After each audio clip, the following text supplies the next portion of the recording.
I remember in Victor Hugo's Les Miserables, when they were running through the sewers, one of them commented that the sewers seem to be running downstream and out to sea, and they really should be taking the nutrients back to the land. People understood that a couple of hundred years ago. Dr. Jane O'Sullivan defies my rhyming capacities, so I'll give her a more boring and conventional introduction. She's a former senior researcher at the University of Queensland. She's an executive of Sustainable Population Australia and a lead author of the recent report, Population and Climate Change. Please welcome Dr. Jane O'Sullivan.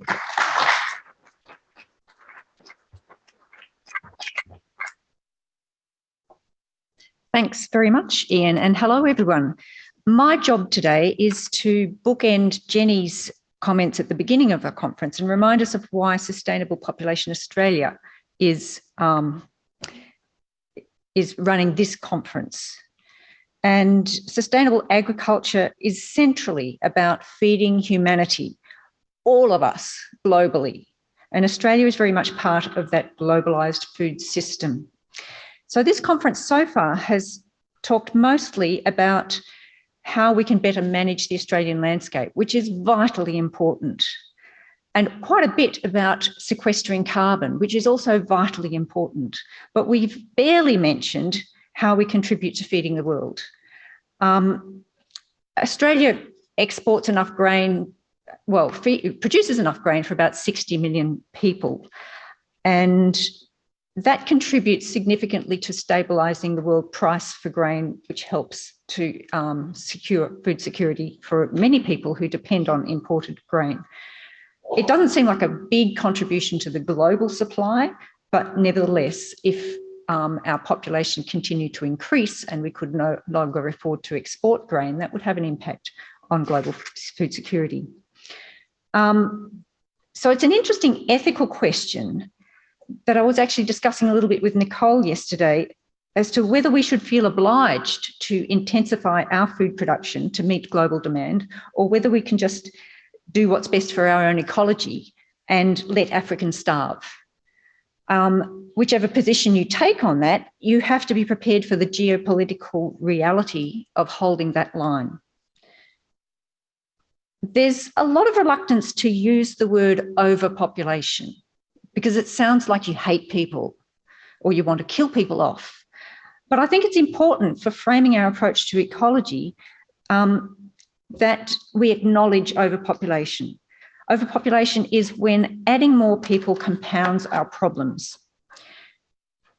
We don't have to wait for the wheels to fall off the system before saying that we're overpopulated. We just have to recognise that more people makes things worse, not better.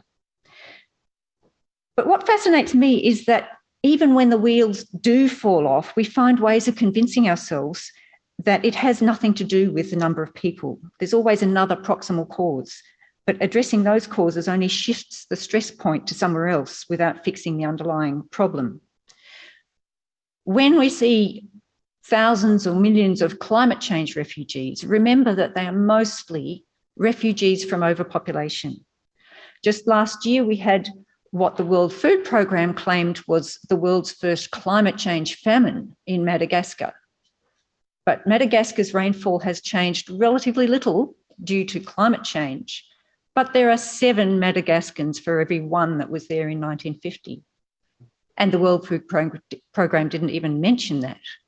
There'll be 28 Madagascans for each of those one in 1950 by the end of this century, if we manage to find a way to feed them. So here are some ways that population increase compounds our problems. By necessity, systems for supplying people's needs become more complex, and this forecloses on many of the choices we might have preferred. We no longer have the option of local self-sufficiency when billions of people rely utterly on food that's brought from somewhere else in the world. We must have the efficiency of growing things where they grow best, and this means a fair bit of specialisation and trade in different regions. We really must use chemical inputs, particularly fertilisers, but at least for the time being, biocides, although we can use them much more judiciously. Can we afford to forgo genetic engineering, as many people demand that we do, if this is the technology that's offering the best ways to reduce our dependence on pesticides and improve the efficiency of water and nutrient use? Will Indigenous crops play a significant role in feeding the world? I doubt it, because they simply don't have the yield capacity. They take too much land and too much labour. So those things that we might prefer that enrich our lives are really written off by having too many people and having to choose the most efficient option. Of course, the more we specialise, the more interdependent the global food system becomes, and therefore the more vulnerable to disruptions. We're building a house of cards. But the scale of our global population necessitates this. It is not folly. It is our rational response to a wicked problem. It's not an optimised response, and we've made lots of mistakes. But as you know, with regenerative agriculture, we can't wait to know everything and optimise the system before we give it a go. We have to learn by doing. The folly is not working on reducing our population. And agriculture is the main driver of deforestation, of loss of natural wetlands, draining and polluting freshwater habitats. And yes, there's a component in that of the dietary choices that we make. But up to now, it's been mostly producer-driven more than consumer-driven. That is, the people who have too many siblings to inherit enough land to live on are desperate for land to create livelihoods. And that goes for the European pioneers in Australia, as it goes for the forest frontier pioneers in the Amazon today. So industrial agriculture has actually made a big contribution to minimising the loss of habitat.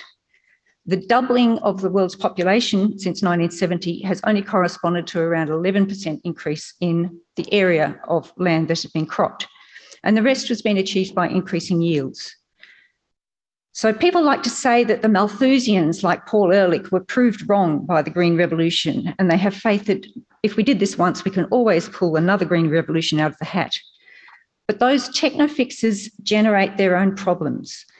They're workarounds for overpopulation, not solutions. And it's the scale and intensity of land use, of animal feedlots, of water harvesting, of aquaculture and fishing that's now transgressing planetary boundaries. As Eric Severed said, the chief cause of problems is solutions. And this is Norman Borlaug, the plant breeder dubbed the father of the Green Revolution. And by a lucky chance, I happened to visit the White House on his 100th birthday, the very day that this statue was inaugurated. And he received the Nobel Prize in 1970 for eradicating hunger. But he insisted that the Green Revolution had only bought us about 30 years in which to deal with the monster of population growth. We did deal with it quite a bit in the 1970s and 80s, particularly in Asia. So we stretched that window to over 50 years, but we stopped most of those activities in the 1990s, and now the prospect of large-scale famines is re-emerging. In a recent article, I read a typical modern disparagement of the Green Revolution. It said, starting in the 1960s with the Green Revolution, governments and intergovernment agencies like the World Bank have pushed to boost agricultural productivity by increasing the use of fertilisers and pesticides. That aid could have gone into promoting agroecology and promoting diversified agricultural systems. Instead, it promoted a food system dominated by monocultures and oriented towards exports, exploiting comparative advantage and big yields. Well, it's my belief that if they had not boosted the use of fertilisers and pesticides, many millions of people would have suffered famine. So I'm making a pitch here in defence of industrial agriculture. There's a false dichotomy between industrial and smallholder farming. But industrial ag is what most smallholders today do. It's often claimed that smallholders produce 70% of the world's food, and that's a way of disparaging industrial agriculture, but it's a myth. most smallholders practicing traditional agriculture barely feed themselves. Conventional agricultural science must learn from its mistakes, but it is learning. And unlike a lot of alternative agricultural proponents, it recognises that the future can't emulate the past. Our population growth simply precludes that option. This means it doesn't mean condoning things like the concentration of land ownership or using inputs without regard for the surrounding ecology. But let's redress those things without throwing the baby out with the bathwater. I should say it's also true that it's not true that crop varieties are responsible for increasing undernutrition of people today. The improved crop varieties are not nutritionally inadequate for human consumption. That malnutrition is caused by population growth and by inequalities, which are to a large extent driven by population growth, which is a huge generator of poverty, and also driven by neoliberal economic ideologies, which are such a failure that we find ourselves difficult to move on from. So nitrogen typifies the wicked problem of overpopulation. Currently, around half the nitrogen in human bodies comes from industrial nitrogen fixation. Biological nitrogen fixation simply can't generate enough, especially if we all go vegetarian and forego the work that livestock does in harvesting the widely dispersed biologically fixed nitrogen in pastures. Adding another 3 billion or more people this century will necessitate more synthetic nitrogen, but it's already causing habitat disruption, transgressing one of the planetary boundaries for sustainability. Nitrogen fertiliser production alone accounts for 1% of greenhouse gases. And that could be eliminated by decarbonising the process using renewable electricity to generate the hydrogen and the energy needed. But another 1.4% of global warming comes from the nitrous oxide from fertilised soils. To reduce that, we need to use fertiliser more sparingly and better timed for when crops need it most. But we can't eliminate it without sacrificing yield, which means people go hungry. Countries like China and USA need to use a lot less nitrogen fertiliser, but sub-Saharan Africa can't increase yields in pace with its population growth unless it uses a lot more. And a lot more phosphorus, which most African soils are chronically deficient in, and a lot more potassium, which their root and tuber crops are stripping out. So that brings us to the fundamental unsustainability of taking mineral nutrients from the soil to feed massive distant human populations. So we hear a lot about better soil management, improving plant nutrient access, but the fact of the matter is that we ship vast amounts of nutrients out in crops and livestock, and it ends up in the ocean via the sewers of big cities. Those nutrients must be put back somehow. There's no organic solution to this. There is also a limited supply of mineral nutrient deposits, and they're concentrated in a few places in the world, creating geopolitical risks to supply lines. So the late Professor Duncan Brown from Wollongong University wrote emphatically on this subject, and that's the cover of his book, which I recommend. Is still very worth reading. So we can try to close nutrient cycle by capturing nutrients from the waste stream of cities, and I'm pleased to hear Nicole say that Perth is doing a lot of that.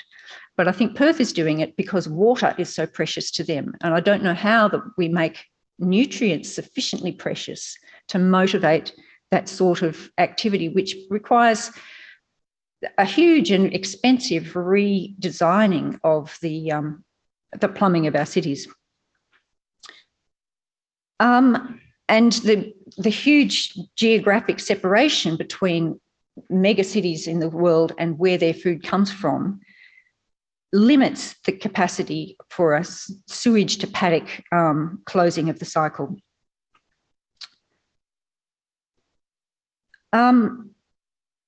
There have been a number of studies in recent years trying to model how to feed the future population while restoring ecological sustainability. And probably the most prominent of these is the EAT-Lancet Commission report published in 2019. And it presents a long laundry list, as you can see, of the measures that must be achieved rapidly and radically and everywhere on Earth if sustainability is to be restored to the global food system. Their pitch was upbeat. We can do this, the model says so. But even set aside the technical logistics, achieving this level of political buy-in and cultural change is formidable or fanciful notion. We need to also remember that this sort of modelling skims over the granularness of sustainability. Sustainability happens on the scale of local ecosystems, not on the scale of global averages. And those local ecosystems are limited by their most limiting factor. It's Liebig's law of the minimum, that if one thing is not going right for them, they can collapse. So it's a matter of having to tick all the boxes everywhere, which is really a lot more complicated than the sorts of solutions that are run by these global models. But this paper concluded that healthy diets from sustainable food systems are possible for up to 10 billion people, but become increasingly unlikely past this population threshold. It's a pity that we're heading well past 10 billion people. A separate related study, which came to very similar conclusions, found that if planetary boundaries are strictly respected, the present food system could provide a balanced diet for 3.4 billion people only. So this figure is from their paper. And on the left, you can see how the population that can be sustained is reduced with pulling back from transgressing planetary boundaries, and then taking the U-turn to apply improvements in technology and diets. Red one. Their model estimates that up to 10.2 billion people can be supported. So on the right-hand side,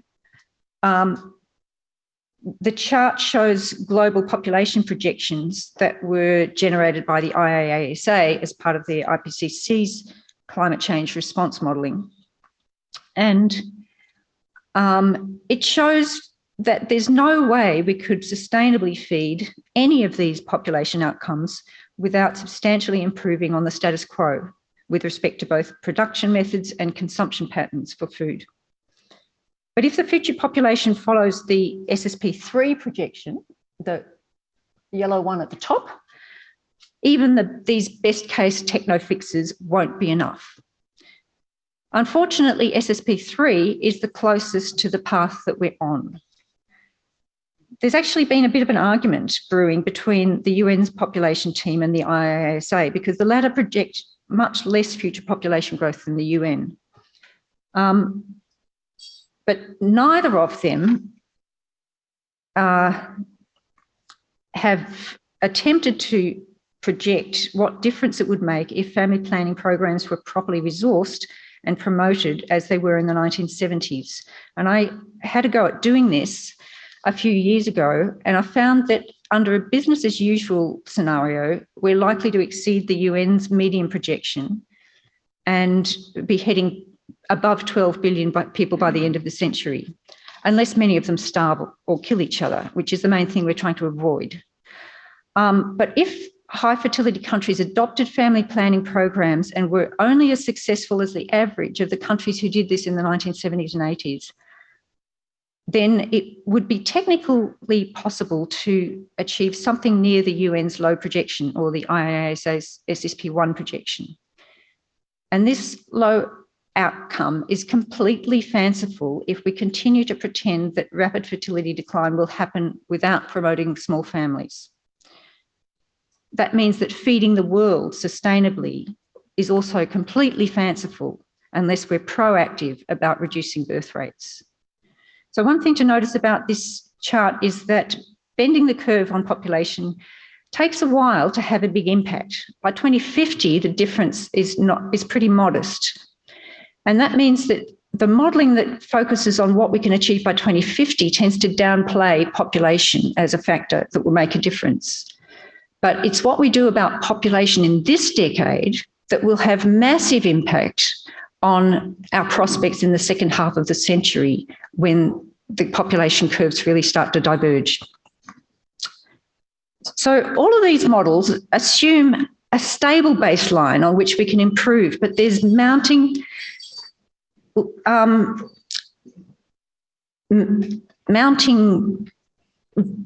stress points and vicious cycles that are causing countercurrents against our efforts.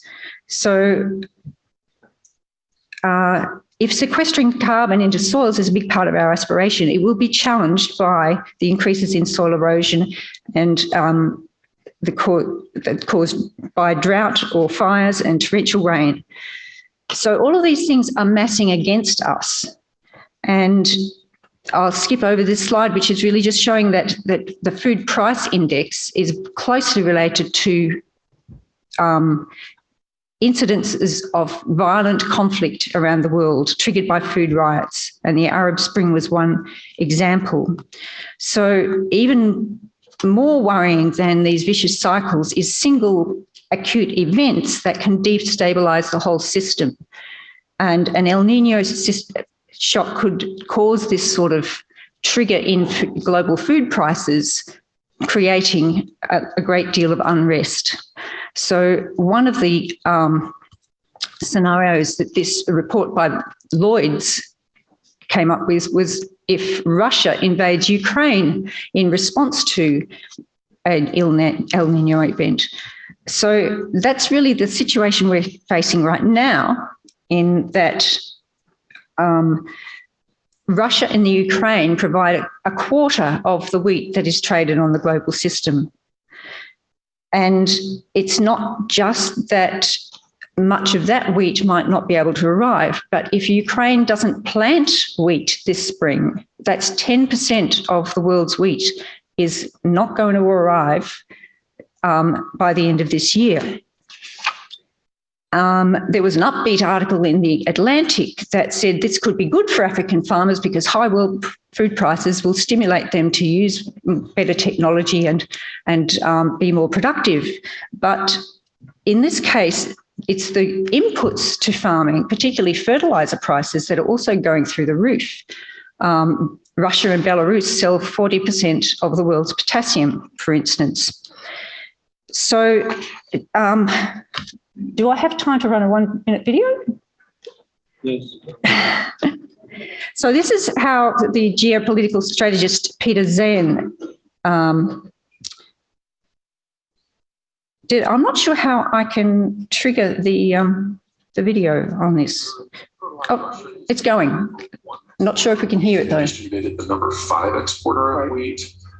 Ukraine will not plant crops this spring. We have shortages in every kind of fertilizer, nitrogen, because natural gas prices are up by a factor of 7 before the Russian moves. They're going to go up more. Phosphate, because the Chinese have blocked exports because they're terrified about what's about to happen internally. And 40% of the world's potash comes from Belarus and Russia. No matter how this shakes out, we are going to have famine, continental in scope, before the end of the year. And this is just the beginning of the unwinding of global agriculture. So how many people are you talking about when you say this year? I don't know, but the carrying capacity of the land in a deglobalized world is about 1 billion, billion and a half less than what we have right now. So I'll just, on that sobering note, leave you with a quote from Jonathan Porritt, and I welcome your questions.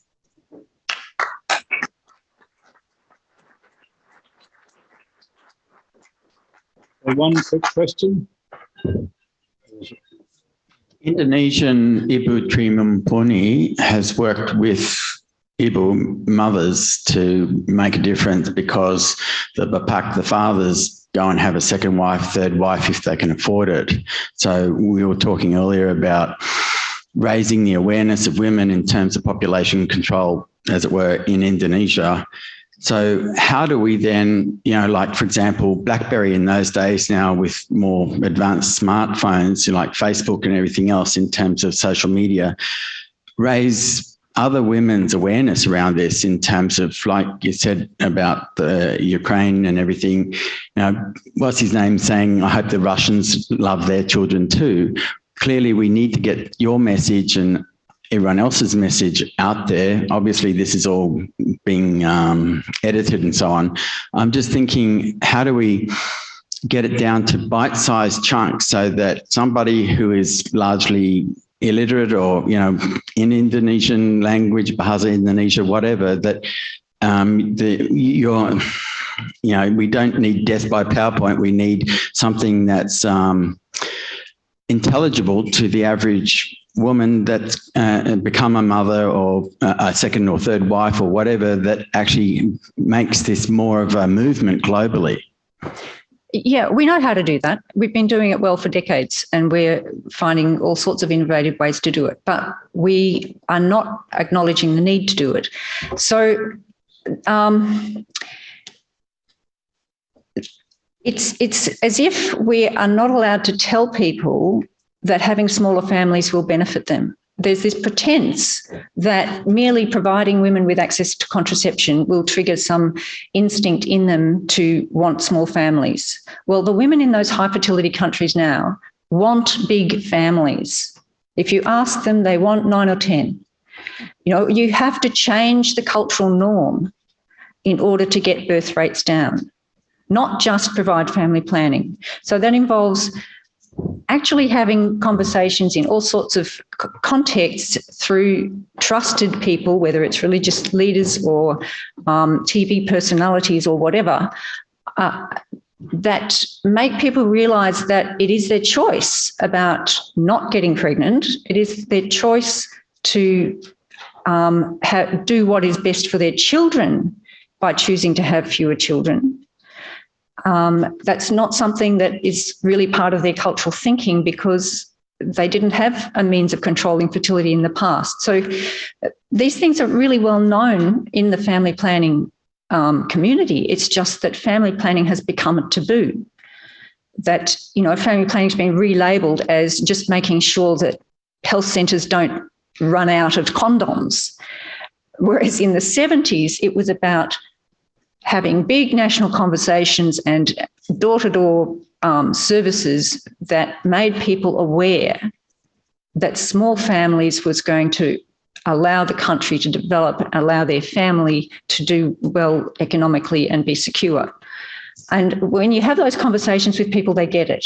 And if you combine it with health and environment interventions, where they can see the impact of population growth on their local resource base that they depend on, that really gets men on board to support small families. So this can be done. It's just we have to acknowledge that population growth is a barrier both to ecological health and to human security in order to get political will behind it.